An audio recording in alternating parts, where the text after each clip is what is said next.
Hey everybody, John Paschini here, and I was posting about my beef with Stefan Molyneux on some anarcho-capitalist Facebook groups, and on one in particular they started picking a fight with me about my support for immigration restrictions. I know that this is a challenging topic for anarchists. I don't really like it either.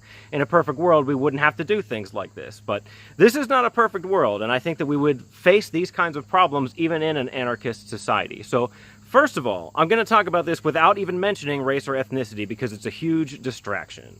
So let's start by discussing a hypothetical distant future anarchist society. Let's say you have 10 people who want to come together and build some kind of neighborhood together. They've decided to pool their resources and tap into a well and run the water between all their houses, build some kind of a generator and run the electricity between all their houses.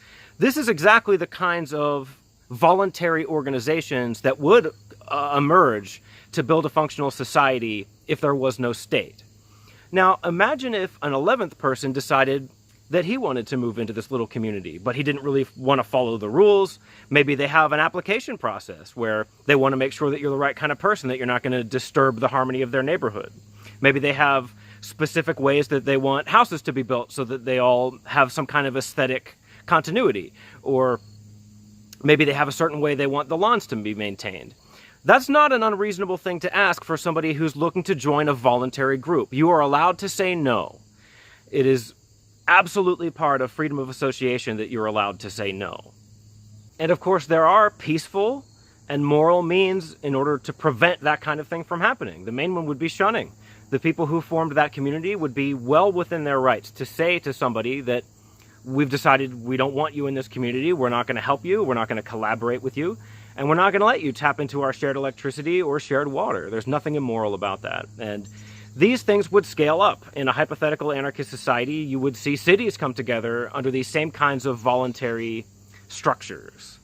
Now, that's anarchy. Keep in mind, don't think that an anarchist society is going to be a utopia.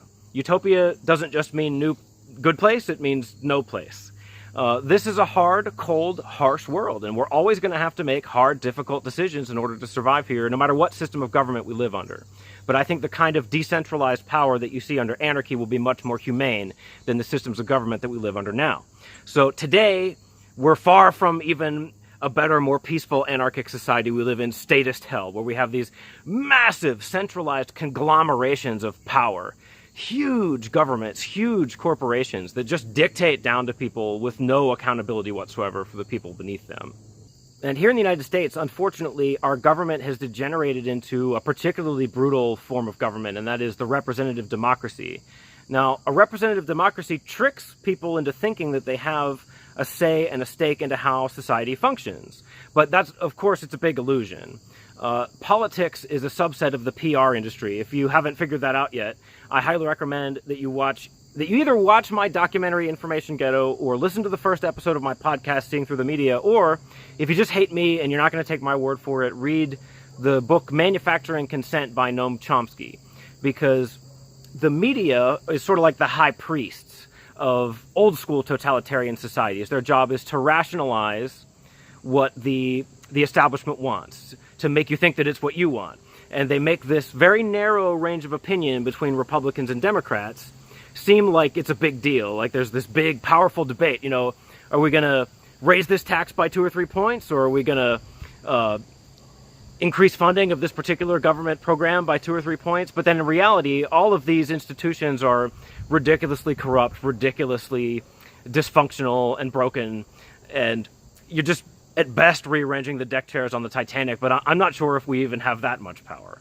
But because people have been indoctrinated to believe that they have this illusion of control, they're willing to accept an incredible amount of tyranny and theft from their government. I don't think that our great-great-grandparents would ever have tolerated peeing into a cup to make sure that they aren't taking any socially unacceptable chemicals during their time off. That's pretty ridiculous. And public education is something else that needs to be examined here, because there were people who fought very hard against that because they knew that it was going to become a form of indoctrination. And we can see that today. There's so many people that they can't even imagine a life without government because they empathize with government as some kind of a parental figure. They expect the government to solve every single problem for them. So unfortunately, what the establishment is doing with illegal immigration is importing a new underclass. And this is why you see both political parties support it, and why you see the Republican Party establishment working so hard against their own presidential candidate and now their own president, because they ultimately belong to the corporate oligarchy, the corporate officers of the biggest corporations. And remember that corporations as they exist right now are fundamentally statist entities.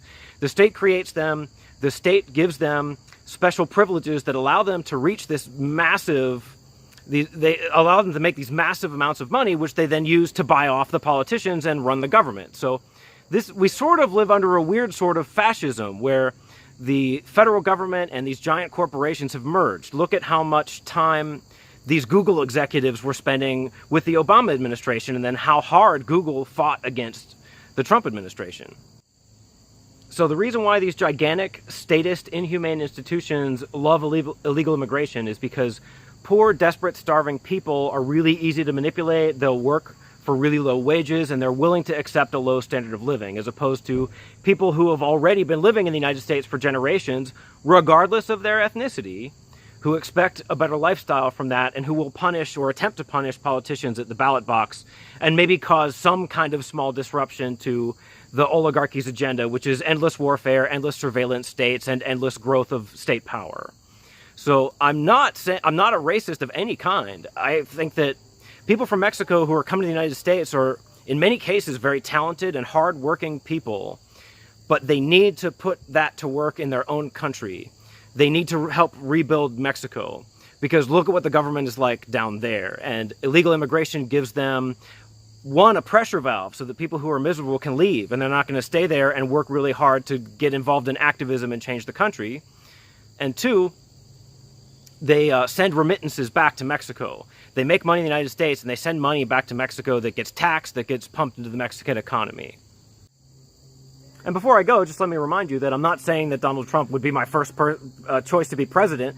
My first choice to be president would be nobody. It's just this, in this really specific circumstance, I think that Donald Trump either A, is representing his own interest, maybe he really is just out for his own ego, or B, he might represent a wing of the establishment that doesn't have control of the media.